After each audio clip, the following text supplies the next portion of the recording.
Hello മക്കളെ, 8ാം ക്ലാസ്സിലേക്ക് എത്തിയിട്ട് മക്കൾ പതുക്കെ പഠിക്കാനൊക്കെ തുടങ്ങി. ഓൺ എക്സാമൊക്കെ ഇവിടെ എടുക്കാനായി.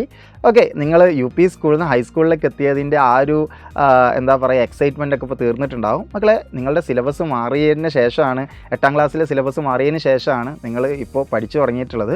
ഈ സിലബസിന് ഞങ്ങൾ കണ്ട പ്രശ്നമെന്ന് പറയാൻ പറ്റില്ല, ഒരു ചെറിയ ആശങ്കകൾ എന്തൊക്കെയാണെന്നുള്ളത് മക്കളോട് പങ്കുവെക്കാം. കുറച്ച് 8ാം ക്ലാസ്സുകാരൊക്കെ എസ്പെഷ്യലി നമ്മളുടെ യോധ ബാച്ചിലുള്ള മക്കളൊക്കെ നമ്മളോട് ഷെയർ ചെയ്തിട്ടുള്ള കാര്യങ്ങളാണ്. അത് വെച്ചിട്ട് ഒരു കൺക്ലൂഷനാണ് സാറ് പറയുന്നത്, മറ്റൊന്നല്ല. അപ്പോൾ കെമിസ്ട്രിയുടെ കാര്യത്തിൽ നമുക്ക് പഠിക്കാനുള്ള ചാപ്റ്റേഴ്സിലൊക്കെ തന്നെയും നല്ല ഡീപ്പായിട്ട് തന്നെ കാര്യങ്ങൾ കൺസെപ്റ്റ് ഉണ്ട് എന്നുള്ളതാണ് ഈ വർഷത്തെ സിലബസിൻ്റെ ഒരു പ്രത്യേകത എന്ന് പറയുന്നത്.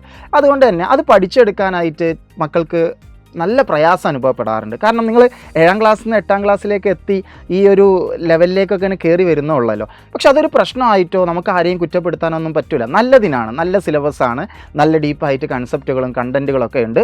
പക്ഷെ ഇത് പഠിക്കുന്ന സമയത്ത് നിങ്ങൾ കുറച്ചുകൂടി ശ്രദ്ധ പുലർത്തി നല്ല ഗൈഡൻസോട് കൂടി പഠിച്ചാൽ മാത്രമാണ് നമുക്ക് എന്ത് ചെയ്യാൻ പറ്റുള്ളൂ, ഇതിനെ കൂടുതൽ നിങ്ങൾക്ക് മാർക്ക് സ്കോർ ചെയ്യാനും മറ്റുമൊക്കെ പറ്റുള്ളൂ. സോ സാർ പറഞ്ഞു വരുന്നത് മറ്റൊന്നിനെ കുറിച്ചല്ല, ഞങ്ങൾ യോധ ബാച്ചിൽ കുറച്ച് ട്രിക്കുകളും ടെക്നിക്കൊക്കെ യൂസ് ചെയ്തിട്ടാണ് ഈ കണ്ടന്റുകളൊക്കെ പഠിപ്പിക്കുന്നത്. ഓക്കെ, അതുകൊണ്ട് തന്നെ യോധ ബാച്ചിലൂടെ പഠിക്കുന്ന കുട്ടികൾക്ക് വളരെ ഈസി ആയിട്ട് നിങ്ങളുടെ ടെക്സ്റ്റ് ബുക്കിലേക്ക് നോക്കിയാൽ നിങ്ങൾക്ക് കിട്ടൂല എന്ന് പറയുന്ന പല കാര്യങ്ങളും ഈസി ആയിട്ട് അവർക്ക് എന്ത് ചെയ്യാൻ പറ്റുന്നുണ്ട്, മനസ്സിലാക്കാനായിട്ട് സാധിക്കുന്നുണ്ട്. സോ ഞാൻ നിങ്ങളെല്ലാവരെയും നമ്മുടെ യോധ ബാച്ചിലേക്ക് സ്വാഗതം ചെയ്യുകയാണ്.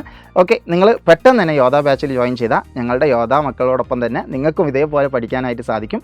അപ്പോൾ ഇത് അറിയാത്ത നിങ്ങളുടെ ഫ്രണ്ട്സിനൊക്കെ ഷെയർ ചെയ്ത് കൊടുക്കുക.